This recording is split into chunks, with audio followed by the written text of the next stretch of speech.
So hello students, good morning. This is Yogesh Devada and you are watching Concept Zone. So अभी तक हमने दो chapter complete कर लिए हैं, एक साउंड चैप्टर कंप्लीट हो चुका है और एक लाइट चैप्टर कंप्लीट हो चुका है।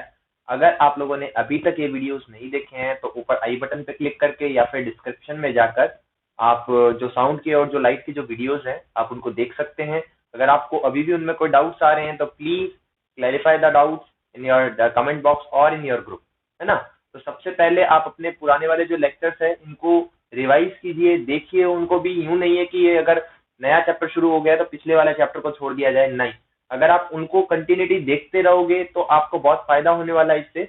आप उसे डेली एक दो लेक्चर देखें ताकि उससे क्या होगा कि आपको थोड़ा सा आप कनेक्टेड रहोगे, है ना। और अपने नोट्स को रिवाइज करते रहे थोड़ा। उससे क्या होगा कि आपके अगर जब तक ये लॉकडाउन वाला पीरियड तक चल रहा है तब तक अगर अपन एटलीस्ट अगर 5 से 6 चैप्टर भी अगर कंप्लीट कर लेते हैं तो अप्रोक्स आप मान के चलिए कि आपका हाफ ईयरली का सिलेबस में सिर्फ 2 से 3 आपके जो चैप्टर है वो रहने वाले हैं, वो अपना सिलेबस पूरा हो जाएगा लगभग हाफ ईयरली का।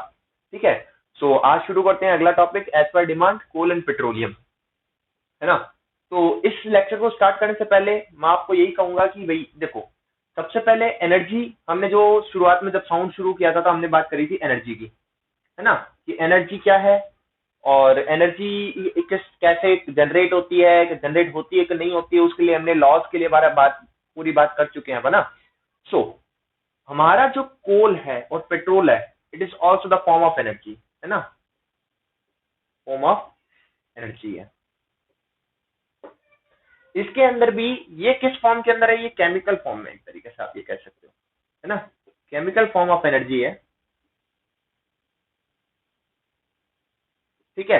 अब एनर्जी के जो सोर्सेज हैं, इसके काफी सारे सोर्सेज होंगे ना, एक तरीके से ये केमिकल सोर्स है तो इसके बहुत सारे जो सोर्सेज होते हैं बेसिक, उन सोर्सेज की हमने क्या बना रखी है, कुछ on the behalf of different different क्या बोल सकते हैं इसको, टर्मिनोलॉजी, और we can say different different हमने क्या कर रखे हैं, क्राइटेरिया सेट कर रखे हैं। उसके हिसाब से हमने क्या कर दिया, उनको 2 पार्ट्स में डिवाइड कर रखा है, किसी को 3 में कर रखा है। तो मैं आपको कंफ्यूज ना हो इसलिए मैं सारे के सारे टाइप्स जो है वो बता रहा हूँ। एनर्जी सोर्सेज जो हैं उनको आप लोगों ने ऐसे नाम सुना होगा। एक तो आम आपने सुना होगा conventional and non conventional, conventional and non conventional, है ना। एक तो नाम ये सुना होगा। एक आपने नाम सुना होगा रिन्यूएबल, रीन्यूएबल और नॉन रिन्यूएबल।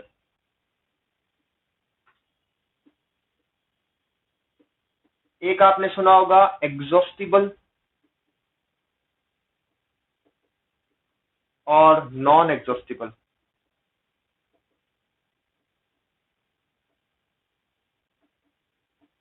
ऐसा कुछ आपने कैटेगरी कर रखी होगी और भी आप उसे डिवाइड कर सकते हो। पर मैं इन जो बेसिक टर्मिनोलॉजी है जिसके ऊपर क्वेश्चन बेसिकली आया करता है, मैं इनके बारे में बात करता हूँ। तो कन्वेंशनल जो है, कन्वेंशनल का मतलब क्या होता है, पुराने, जो सदियों से एक तरीके से यूज करते हुए आ रहे हो। अब इजी तरीका है याद करने का। तो जो बहुत ही ज्यादा पुराने तरीके से जो रिसोर्सेज हैं जिनसे हम एनर्जी को एक्सट्रैक्ट करते आ रहे हैं, वो एनर्जी रिसोर्सेज कौन से हैं, कन्वेंशनल एनर्जी रिसोर्सेज हैं। इनके लिए एग्जाम्पल के तौर पर अगर मैं कहूँ तो कोल, पेट्रोल, है ना, वुड आदि कन्वेंशनल एनर्जी रिसोर्सेज।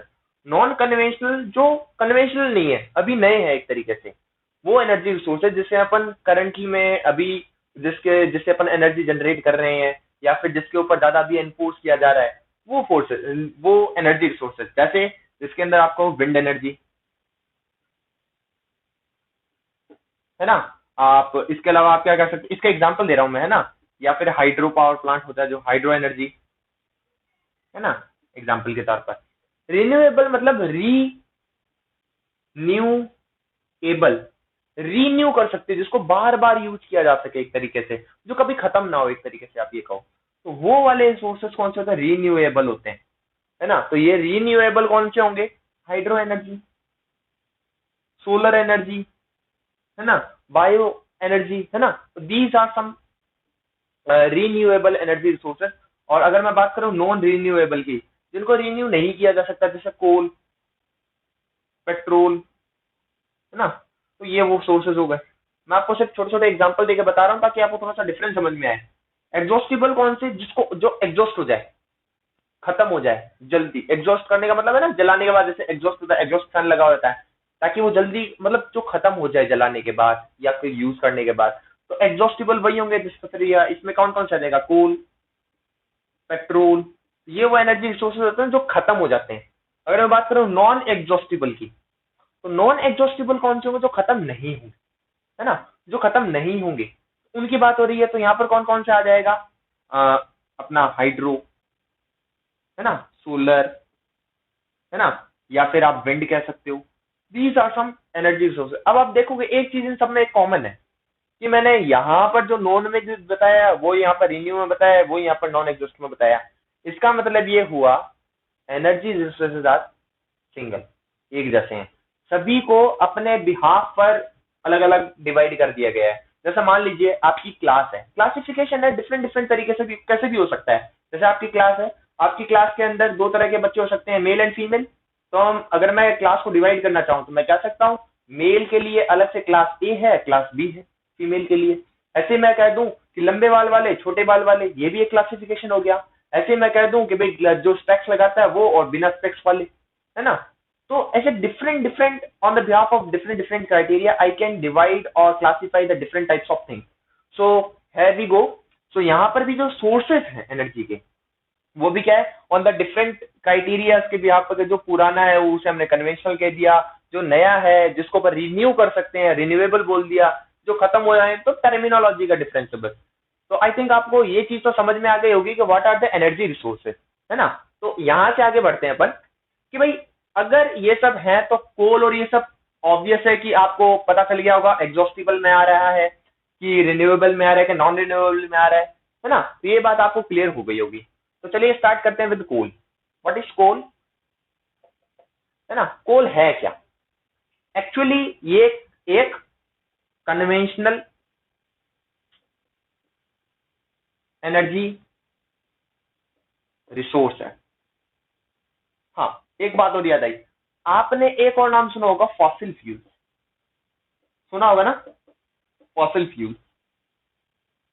ये वो फ्यूल्स है जो अर्थ से एक्सट्रैक्ट किए जाते हैं, है ना, और जो हजारों साल पहले कोई अर्थ क्रस्ट के अंदर वो नीचे दब गए थे, आज उन्हें एक्सट्रैक्ट किया जाता है ना, in the form of petrol और वी कैन से कोल। तो ये जो कोल है, पेट्रोल है, ये सब कैसे फ्यूल्स है, फॉसिल फ्यूल्स है। कोल, पेट्रोल, है ना, अपना जो सीएनजी, है ना, नेचुरल गैस जिसको आप बोलते हो, है ना। तो these are the fossil fuels. तो ये क्या कन्वेंशनल एनर्जी सोर्स भी बोल सकते हो, it's is a fossil fuel also, है ना, फॉसिल फ्यूल भी है। और आप क्या कह सकते हो, it's a pure carbon, it is carbon with impurities, है ना। इसमें इम्प्योरिटीज होती है, इसमें कार्बन कंटेंट होता है, इसके कैलोरीफिक वैल्यूज है, उन सब के बारे में अपन बाद में बात करेंगे। तो कोल क्या है, कोल एक कार्बन का एक कन्वेंशनल एनर्जी रिसोर्स है जिससे हम जिसके अंदर क्या होती है, इम्प्योरिटीज होती है, और ये एक्सट्रैक्ट किया जाता है, extracted from the coal mines, है ना। कोल माइन से क्या किया जाता है, इसको एक्सट्रैक्ट किया जाता है। तो इतनी बात समझ में आ गई होगी। एक कोल से ही मिलता जुलता एक चीज और होती है जिसको आप कहते हैं कोक। अब ये कोल और कोक में डिफरेंस क्या है, प्लीज थोड़ा ध्यान से समझे, डायरेक्टली क्वेश्चन आता है, what is the difference between coal and coke, what is coke, है ना, डायरेक्ट क्वेश्चन आता है, एक दो नंबर में आपको डायरेक्टली देखने को मिलेगा। तो व्हाट इज कोक, सबसे पहले तो ये समझो, कोल जो है वो नेचुरल है, ये नेचुरली एक्सट्रैक्टेड है, यानी कि नेचुरल है। बट ये जो है ना, coal is formed by, coke is formed by coal. मतलब ये किससे बनता है, कोल से ही बनता है। अब ये बनता कैसे होगा, इसकी एक बहुत ही ज्यादा कॉम्प्लिकेटेड या फिर कह सकते हैं कॉम्प्लेक्स प्रोसेस है, जिसको आप कौन सी प्रोसेस कहते हो, डिस्टिलेशन प्रोसेस कहते हो। अब ये कौन सी प्रोसेस है अपन आगे बात करेंगे, है ना। अब ये कैसे हो रहा है, दूसरी बात, इन the absence of air, in the absence of air, this is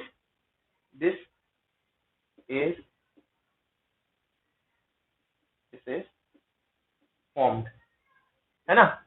ये कैसे फॉर्म किया जाता है? इन द एब्सेंस ऑफ, ध्यान रखना ये बहुत ज्यादा इंपॉर्टेंट है, एब्सेंस ऑफ एयर, ये बहुत ज्यादा इंपॉर्टेंट है ना। इट इज फॉरेस्ट, फॉरेस्ट मतलब बहुत ही ज्यादा हार्ड होता है, हार्ड होता है ना। आप हार्ड भी लिख लो, कोई प्रॉब्लम नहीं है। Hard, impurity content, impurities in the coke is very less compare than, आप कह सकते हो कोक, कोल, सॉरी। तो कोल से इसमें impurities बहुत ज्यादा कम होती है, इस बात का ध्यान रखें। और अगर मैं कहूं कैलोरीफिक वैल्यू, अपन बाद में बात करेंगे कैलोरीफिक वैल्यू क्या है। Calorific value is more than coal, है ना। इसके बाद में अगर मैं बात करूं, चलो ठीक है, इनफ। तो आपको समझ में आएगा कोल क्या होता है, कोक क्या होता है ना। इन द एब्सेंस ऑफ एयर इसको रेडी किया जाता है, इस बात का प्लीज ध्यान रखें। तो कोल और कोक क्या होता है, समझ में आया? तो प्लीज इसका स्क्रीनशॉट ले लीजिए सबसे पहले।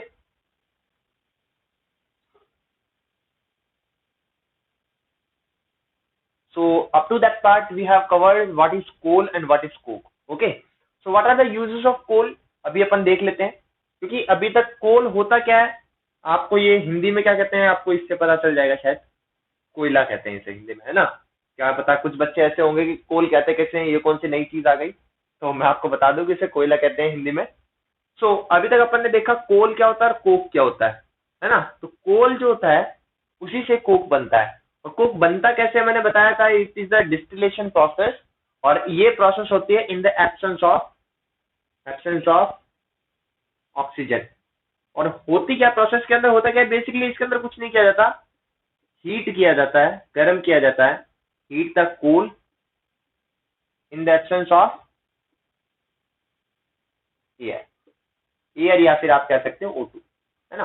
O2 के एब्सेंस के अंदर इसको क्या किया जाता है, हीट किया जाता है, और इससे क्या बनता है, कोक बनता है। बस इसका फायदा क्या होता है, इससे कुछ जो फायदे हैं वो मैं आपको वैसे तो करवा चुका हूं, लेकिन फ्री में बता देता हूँ वंस अगेन। क्या था इसके अंदर, अपना पहली बात तो इसके अंदर परसेंटेज ऑफ कार्बन ये ज्यादा होता है, मोर, है ना। वोलेटाइल कंटेंट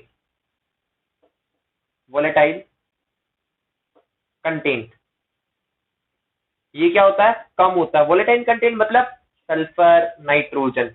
इससे क्या होता है, अगर ये मान लीजिए अगर ये ज्यादा होता, आपको पता है C+O2 क्या होता है, CO2 तो होता है, लेकिन इसके बाद में इसके अलावा जो कार्बन, ये जो कार्बन है ये एक्चुअली कुछ नहीं है, आपका कोयला ही है ना।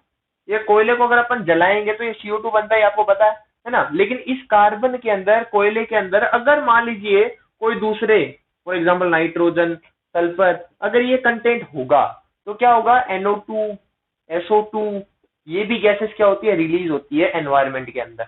ये सबसे बड़ा फैक्टर पड़ जाता है। तो वोलेटाइल कंटेंट इसके अंदर कम होता है, जिसकी वजह से SO2, NO2 जो हार्मफुल सब्सटेंसेस है वो नहीं बनते हैं, ठीक है। इसके अलावा मैंने आपको बताया कैलोरीफिक वैल्यू, है ना।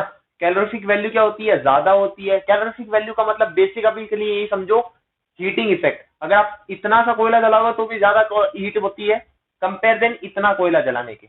अगर कोक इतना सा जला दो और कोल इतना जलाओगे तो इसमें हीट उतनी ही मिलेगी जितना इतना सारा जलाने पर मिलेगी। इसका मतलब बेसिकली यही है ना। अभी के लिए बस आप इतना समझो, बाकी आगे डेफिनेशन में आएगा तो मैं आपको समझाऊंगा, ठीक है। और इसके अलावा मैंने आपको क्या बताया, इम्प्यूरिटीज बहुत कम होती है। इम्प्योरिटी मतलब और दूसरे जो सब्सटेंसेस है वो कम होते हैं। प्लस इसके अंदर मॉइस्चर कंटेंट ये भी कम होता है। मॉइस्चर कंटेंट मतलब होता है नमी, एक तरीके से ये नमी कम होगी। अब नमी तो ऑब्वियस है ना, कम होने वाली है। अब आप बताओ, हीट करने वाले इन द एब्सेंस ऑफ ऑक्सीजन, जब आप करोगे इसको हीट, तो गर्म करने पर तो ऑब्वियस है मॉइस्चर तो उड़ने वाला ही है ना। तो इतनी बात तो आपको समझ में आ गई। These are the advantage of coke. और ये एक सिंथेटिक थिंक है। सिंथेटिक मतलब होता है बनाया हुआ, मेन मेड एक तरीके से, ये नेचुरल है। अब इसका बेसिक यूज कहाँ कहाँ पर आता है आपको? बेसिक मैं अगर कहूँ तो आपने पहली बात तो पुराने जमाने के अंदर रेलवे के अंदर आपने सुना होगा इसका यूज, रेलवेज में, है ना, रेलवे इंजन के अंदर, है ना। इसके अलावा आपको पता है बेसिक फ्यूल, बेसिक फ्यूल कह सकते हो या फिर डोमेस्टिक फ्यूल, डोमेस्टिक फ्यूल आपने सुना होगा, मतलब घर के अंदर यूज किया जाता है। इसके अलावा कुछ और मतलब घर के अंदर और भी बेसिक फ्यूल के अलावा आप कहाँ कहाँ यूज कर सकते हो? इसके अंदर आप लोगों ने चिमनी के अंदर यूज करना होगा, चिमनी। इसके अलावा आप लोगों ने सुना होगा इसमें इंडस्ट्रियल पर्पस में, इंडस्ट्रियल कह सकते हो या फिर आप industrial use in manufacturing, manufacturing plant, है ना। जो मैन्युफैक्चरिंग प्लांट होती है जिसके अंदर हीटिंग की जरूरत होती है वहां यूज किया जाता है। और इसके अलावा अगर मैं कहूं तो energy generation, energy generation in thermal plant,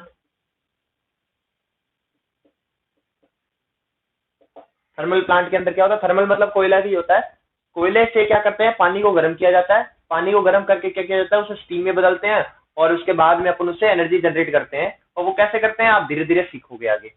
so I hope आपको यहाँ तक समझ में आ गया होगा what are the uses of coal. तो पहले आप इसको थोड़ा सा लिखना चाहो तो आप स्क्रीन को रोक कर आप लिख सकते हो, ठीक है। तो आई होप लिख लिया होगा। तो चलिए अब बात कर लेते हैं थोड़ा सा व्हाट इज कोल टार।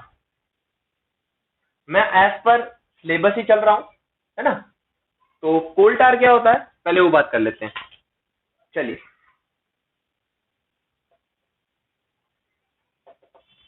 आप लोगों ने ऐसे डामर जैसा कुछ सुना होगा ना, बेसिक, कि आपने जो रोड बनाने के लिए जो ब्लैक कलर का एक थिक मटेरियल यूज किया जाता है ना। वो मटेरियल एक्चुअली कुछ नहीं होता, उसे अपने टेक्निकल टर्म में कहा जाता है कोल टार। अब ये बनता कैसे है? ये बनता है बेसिकली डिस्टिलेशन, जो अपना जो फ्रैक्शनल डिस्टिलेशन है, फ्रैक्शनल डिस्टिलेशन प्रोसेस, ये होती है पेट्रोल को रिफाइन करने के लिए, है ना। रिफाइन करने की प्रोसेस होती है, पूरा समझाऊंगा मैं ये कैसे होता है, आगे टॉपिक आएगा तब बताऊंगा। उसके अंदर जो आप कह सकते हो ना वेस्ट, एक तरीके से ये वेस्ट टाइप का सा है ना। ये भी एक तरीके से उसी चीजों से मिलकर बना हुआ होता है। कोल टार जो है इसका बेसिक यूज कहाँ पर होता है? यूज इन रोड फॉर्मेशन, है ना। रोड फॉर्मेशन के अंदर इसका यूज किया जाता है। इसके अलावा इसका यूज कहीं और कहाँ किया जाता है? यहाँ से आप क्यों कह सकते हैं इंडस्ट्रियल यूज है इसका, है ना। इसके अलावा एज अ फ्यूल, कई जगह पर फ्यूल भी किया जाता है, एज अ फ्यूल भी यूज किया जाता है, एज अ फ्यूल। बट ध्यान रखें इसे एज अ फ्यूल यूज करते हैं तो इसके अंदर क्या आता है, इम्प्योरिटीज बहुत ज्यादा होती है, impurity content is damn high, बहुत ज्यादा होता है, दैट्स वाई इसको कम यूज किया जाता है ना। और इसकी कैरेक्टरिस्टिक की बात करूं अगर मैं, लिक्विड फॉर्म के अंदर थिक लिक्विड होता है, ये थिक लिक्विड, लिक्विड फॉर्म में होता है। इसके अंदर वॉलेटाइल कंटेंट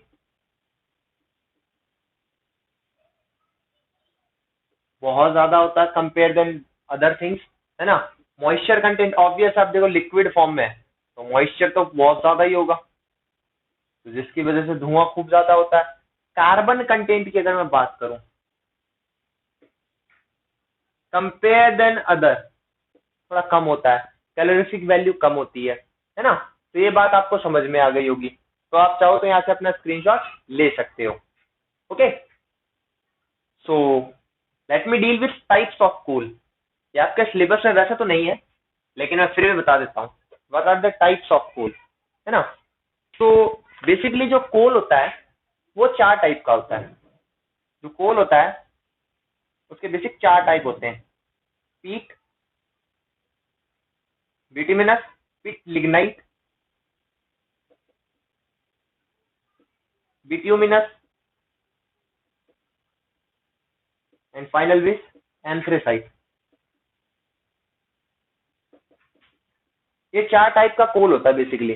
अब ये चार टाइप का मतलब क्या हुआ यहाँ पर क्या टाइप का मतलब ये है कि अपने जो कोयला निकाला जाता है उसके अंदर कार्बन कंटेंट कितना है, क्या चीज, कार्बन कंटेंट, मतलब जितना ज्यादा कार्बन है उसमें, जितना ज्यादा कार्बन है उतना अच्छा कोयला है, ये समझ के चलो आप, है ना। जैसे मान लो ये एक पीस ऑफ कार्बन है, ये आप पीस ऑफ मटेरियल है ना, कोल का।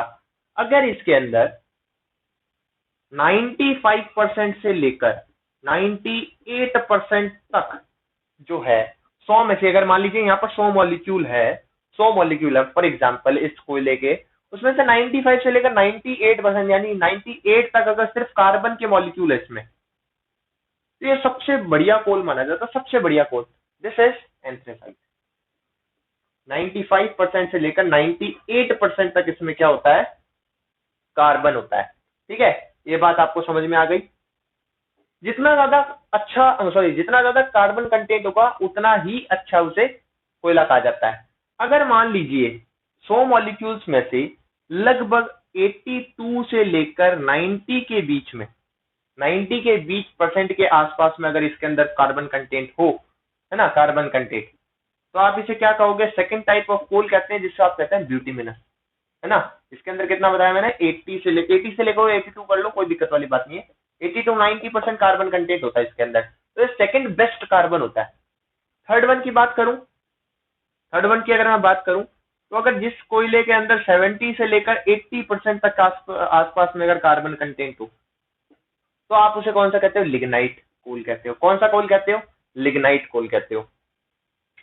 70 to 80% अप्रॉक्स। लास्ट एक और जो बचा है, जिसके अंदर 60 से लेकर 70% के बीच का कार्बन कंटेंट हो। अब कई बच्चे कहेंगे सर ये वेरी कर रहा है, 65 तक ही बता रहा है, कोई कहेगा कि सर 65 से शुरू हो रहा है। It's a general range, range है इनकी, ऐसा कोई फिक्स नहीं है कि 95% पर ही हम उसे एंथ्रेसाइड कहेंगे, 92 वाले को भी एंथ्रेसाइड कह देते हैं। समझ में आ रही है बात को, इट्स अ रेंज। तो आप रेंज लिखोगे तो कोई प्रॉब्लम वाली बात नहीं है, बिल्कुल सही है ये। तो ये कितना बताया, 60 से लेकर 70% के आसपास अगर कार्बन हो तो अपन उसे कौन सा कोल कहते हैं, पिट कॉल कहते हैं, ये बात ध्यान रखें। तो सबसे अच्छा कोल कौन सा हुआ, देखो एंथ्रेसाइड हुआ। क्यों हुआ, सबसे ज्यादा कार्बन कंटेंट इसी के अंदर है। तो जब सबसे ज्यादा कार्बन कंटेंट, अब अच्छा क्यों मान रहे हैं इसको, ये भी तो समझो। क्योंकि अगर 95% या फिर 98 तक, 98 मान के चलो, चलो कार्बन कंटेंट इसमें 98% है, यानी कि 100 मॉलिक्यूल्स में से 98 मॉलिक्यूल तो किसके हैं, कार्बन के ही है।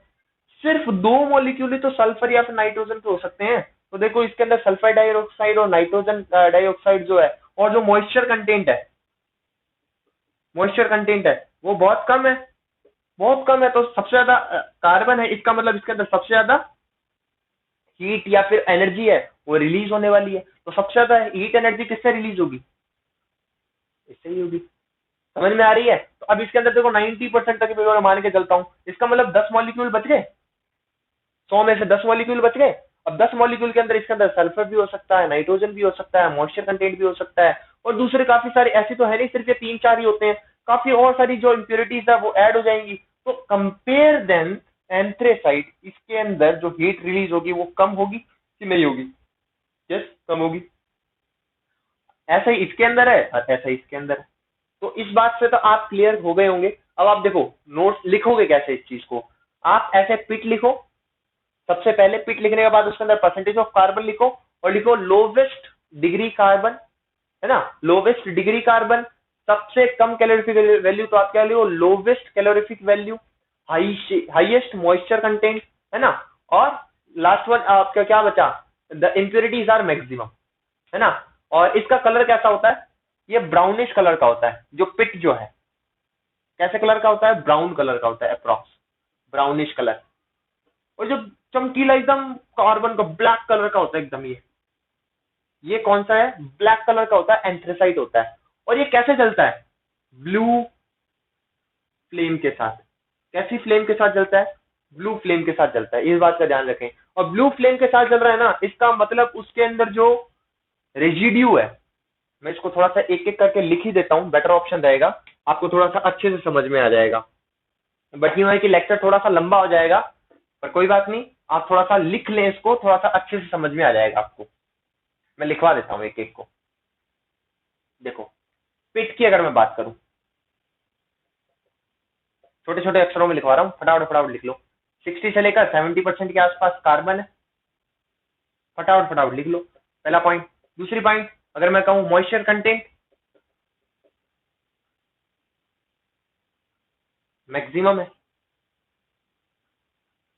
ना। अगली अगर मैं बात करूं अपने कैलोरीफिक वैल्यू, तो लोवेस्ट कैलोरीफिक वैल्यू है ना, और lowest degree carbon.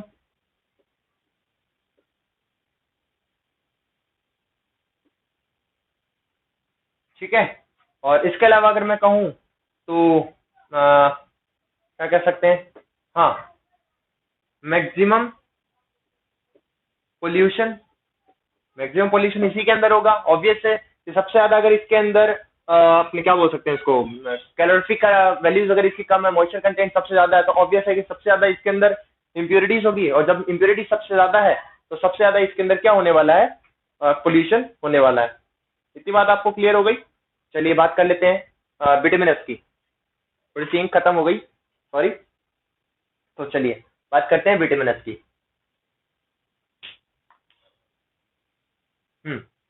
Vitamin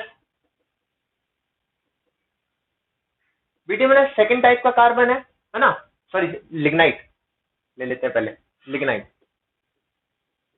lignite second type का कार्बन है, लगभग 70 to 80% के आसपास कार्बन कंटेंट लिखा आपने। इसके साथ में मॉइस्चर कंटेंट कंपेयर देन पिट, कम होता है, लो होता है ना। अब इसकी बात करोगे कैलोरीफिक वैल्यू, मॉडरेट। मॉडरेट मतलब होता है ठीक ठाक, ना ज्यादा ना कम। पोल्यूशन लेवल मॉडरेट, ठीक है ना। विटामिन एस की बात करो, विटामिन एस के अंदर लगभग 82 से लेकर 90% के आसपास कार्बन कंटेंट होता है ना। ये कैसी, इसके अंदर मैंने बताया कौन से कलर का था, ब्राउन कलर का बताया मैंने, और इसके बाद में मैंने ये कौन सी, येलोइश, येलोइश फ्लेम के साथ जलता है, ये बात ध्यान रखें। कैसी फ्लेम के साथ जलता है, येलोइश फ्लेम के साथ जलता है। ये वाला, इसके अंदर मॉइस्चर कंटेंट लो होता है, कम होता है, मतलब कंपेरिजन सबसे और कम होता है, ठीक है ना। कैलोरीफिक वैल्यू, अब इसकी रेंज होती है, मैं बोल पर आपके सिलेबस में नहीं है, that's why I am not considering this one. आपको समझ में तो वैसे भी नहीं आएगी। कैलोरीफिक वैल्यू मॉडरेट होती है, मॉडरेट ठीक ठाक होती है ना। और maximum used in power plant, है ना। सबसे ज्यादा यही यूज किया जाता है इंडिया के अंदर, ऑल ओवर इंडिया सबसे ज्यादा जो कोल यूज किया जाता है बेसिकली यही कोल है ना। अगर मैं बात लास्ट वाला जो बचा, एंथ्रेसाइट। एंथ्रेसाइट एंथ्रेसाइट जो होता है सबसे फाइनेस्ट ब्लैक कलर्ड कोल होता है। 95 से लेकर लगभग 98% तक इसके अंदर कार्बन होता है। येलोइश, सॉरी, ब्लूइश फ्लेम के साथ जलता है, ब्लूइश फ्लेम के साथ जलता है। इसके अलावा अगर मैं कहूं कैलोरीफिक वैल्यू मैक्सिमम होती है। प्लीज मेरी स्पेलिंग्स पे बिल्कुल ध्यान रखें, ना रखें, मैं फटाफट लिखने की कोशिश करूँ ताकि लेक्चर जल्दी खत्म हो जाए, ये वाला जो काफी लंबा हो गया है। कैलोरीफिक वैल्यू, और इसके अलावा अगर मैं कहूं इसके अंदर volatile content is minimum. Minimum लिखना है यहाँ पे, प्लीज ध्यान रखें, मिनिमम, ठीक है। और एश कंटेंट, और एश कंटेंट और रेजिड्यू अपन कह सकते हैं। रेजिड्यू मतलब बचा हुआ, रेजिड्यू, RESIDUE, रेजिड्यू मतलब जो पीछे बच जाए, इज मिनिमम। ये भी क्या है, मिनिमम है, सबसे कम राख इसमें बचती है, और बाकी सब सारा, क्योंकि 98% तक अगर कार्बन है तो सारा कार्बन क्या हो जाएगा, जल जाएगा, CO2 बन जाएगा सीधा। तो पीछे जो एश कंटेंट है वो सबसे मिनिमम होता है। तो क्योंकि अब एश कंटेंट है, उसको हैंडल करना बहुत ही ज्यादा मुश्किल है, क्योंकि ये डिकम्पोज नहीं हो पाती है, दैट्स व्हाई इसके अंदर सबसे ज्यादा कम एश बनती है तो इसकी एश हैंडलिंग कैपेसिटी जो होती है वो आराम से हैंडल हो जाती है, ठीक है ना।